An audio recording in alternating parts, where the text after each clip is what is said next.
My 5 greatest stories. Number 1. My parents thought it would be good to go to the Open and see how it was and be able to visualize it and everything. And so now, as well as then, if you win the U.S. Nationals, 18s and 16s, you get some sort of a U.S. Open wild card.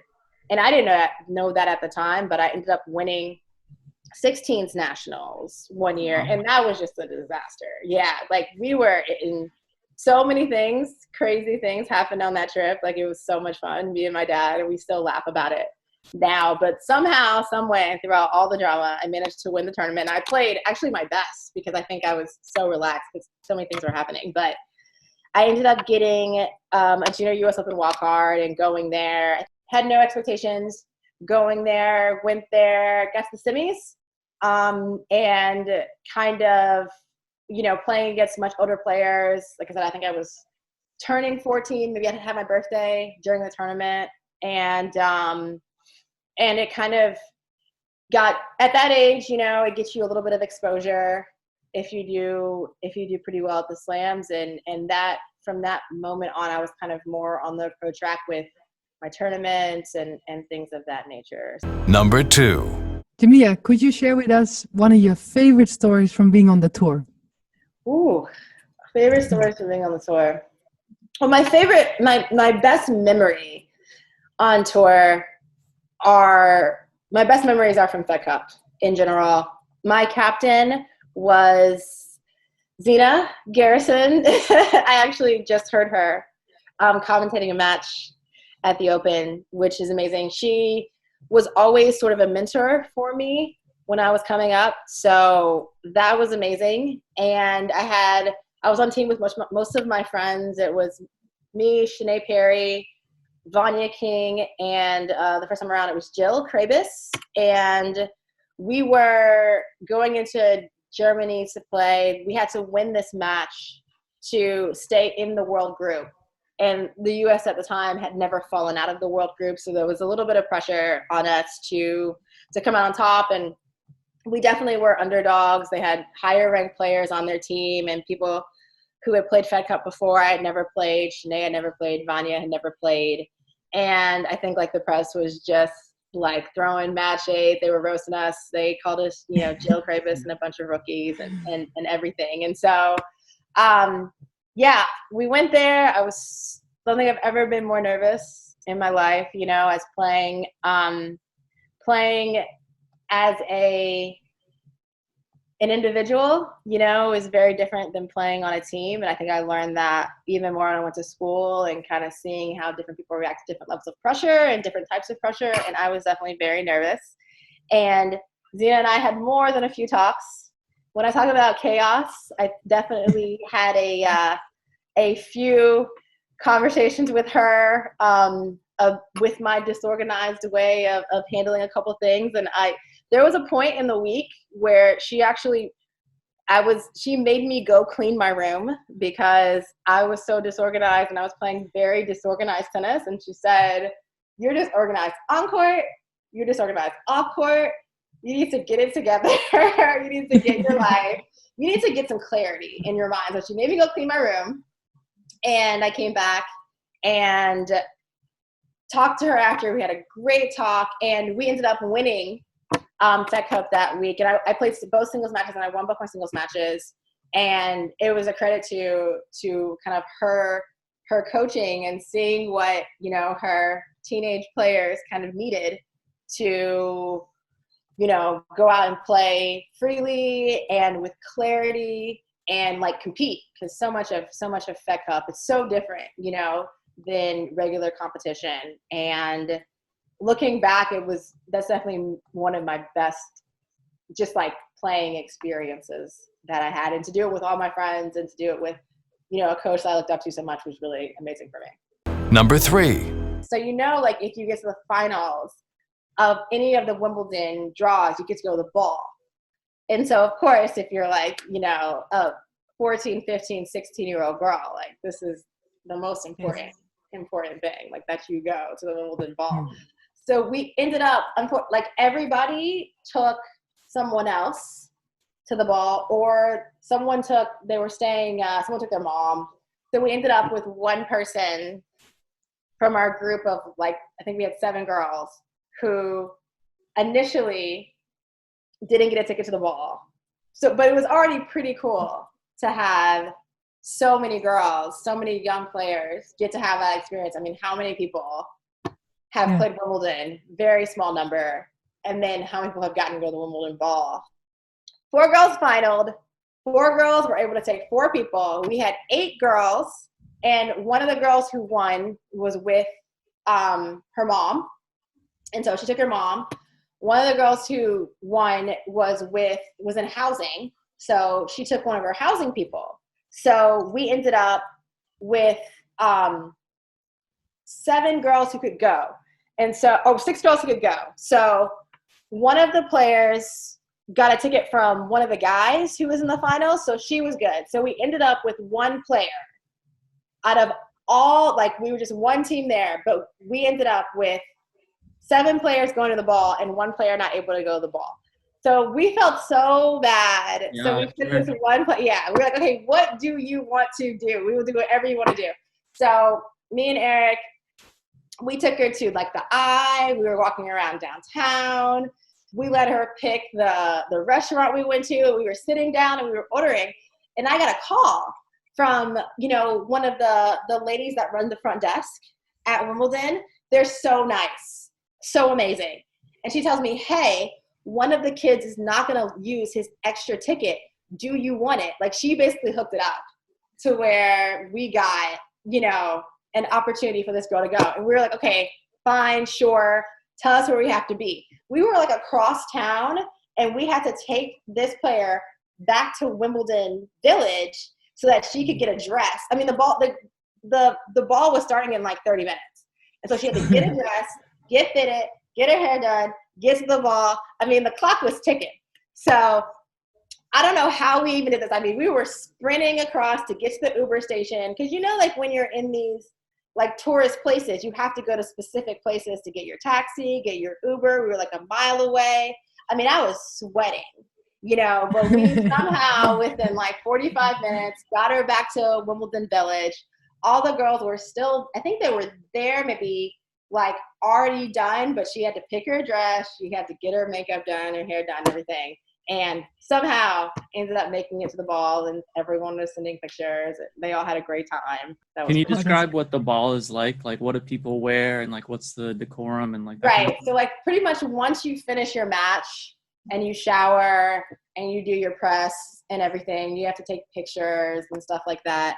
Then they take you, I think, into center court, and there's like a room where they have gowns and stuff.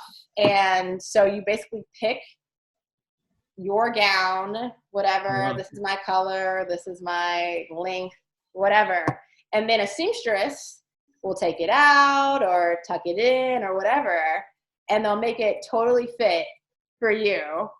And then you get your hair done, you get your makeup done. The girls, obviously, I don't know, maybe some of the guys get their makeup done, I don't know. But, and then they take you in a car. They take you to the ball, and then the car brings you back. So it's like Cinderella, like you randomly get, because no one brings a ball gown, but they have like a bunch there. And I mean, they all were amazing. They were like fire gowns. They were gorgeous. And so all the girls were there. We weren't there. We ended up, because we didn't have tickets, we didn't get to go. So we got like the information from all the players and stuff like that about what it was like. And Number 4. my best story from traveling is when we got caught in the blackout in New York. It was hot as anything. We were in the Bronx for one of the warm-up tournaments for the US Open.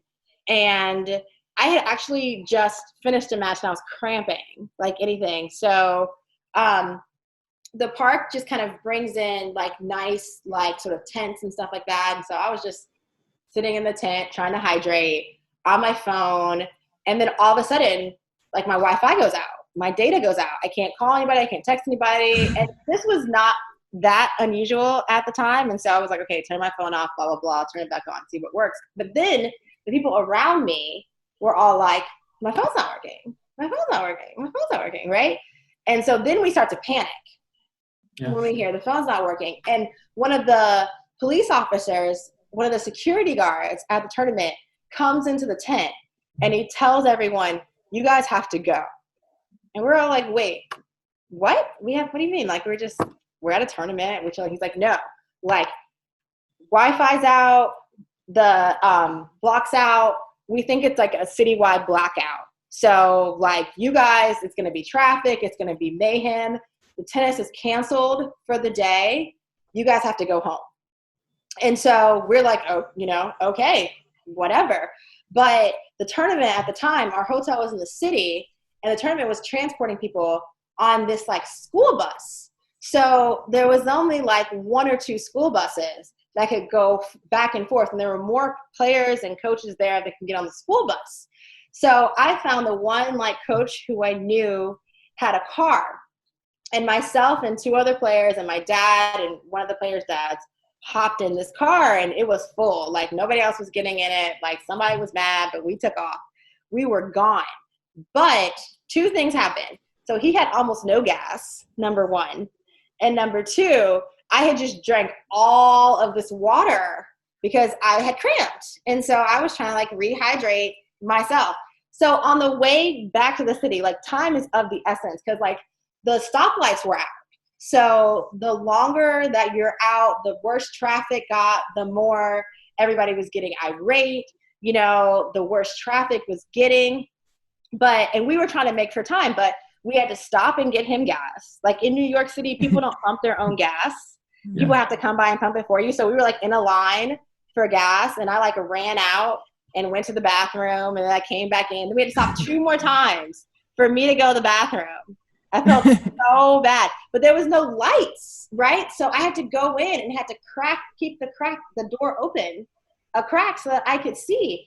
And one of my friends was supposed to be watching the door. And of course she wasn't because she got distracted. So the door like swings open when I'm in there trying to like rush so that we could get back to the city. Long story short, all these things happen.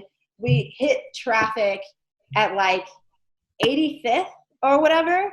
And our hotel is on 40th or whatever, something like that.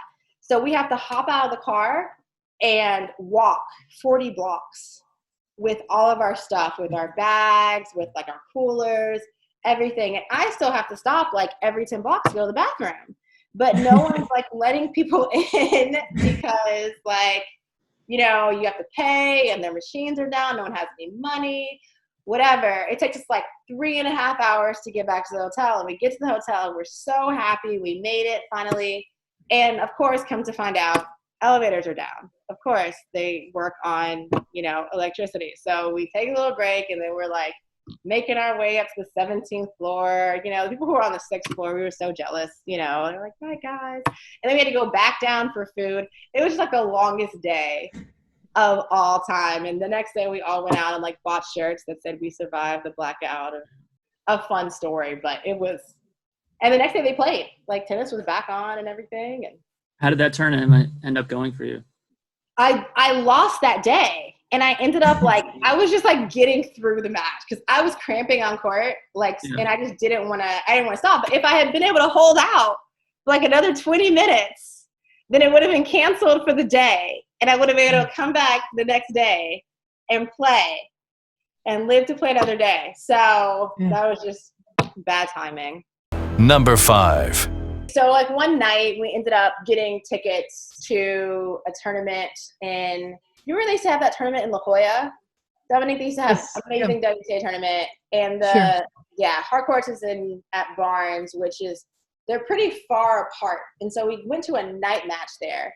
And this was before you had like GPS on your phone. So we MapQuested it. And of course we got lost going. So we didn't get there until it was like middle of the second set. But it was like 9:30 at night, but we had like gone so far to try to get there that we stayed the whole match. And the match ended at like 11:15. And then we got lost coming back. So I didn't get to the hotel to sleep until like 2:30, 3 o'clock in the morning. And we wake up the next morning and I have like, I'm a first match on at 8. And we have like the receipt under our door. So we get to check out of the hotel because for whatever reason, like our stay was ended. So we had to throw everything together and check out the hotel and left. But I left my rackets. So we had to go back and stand in line and get the key back to the room so I could go to the room and grab my rackets. And my doubles partner was warming me up. And of course I missed warm up, because all this stuff was going on. And I just went on the court and played. And somehow that kind of taught me, to go with the flow a little bit, because there are always times on tour where stuff happens and sometimes it's not even your fault. You can get stuck in traffic. Sometimes in Europe, I know stories where they make you check your rackets and then people don't get their rackets and they have to play tournaments or play matches without their rackets. And you kind of have to learn how to still go out on court and perform when you're facing kind of different things on court, off court, some maybe of your own, making, some maybe not. And so I got there and I saw my doubles partner. She's like, hey, you're fine. Don't worry. You've played so many matches. Go do your thing. Have fun. And she was my coach for the week and my sensei.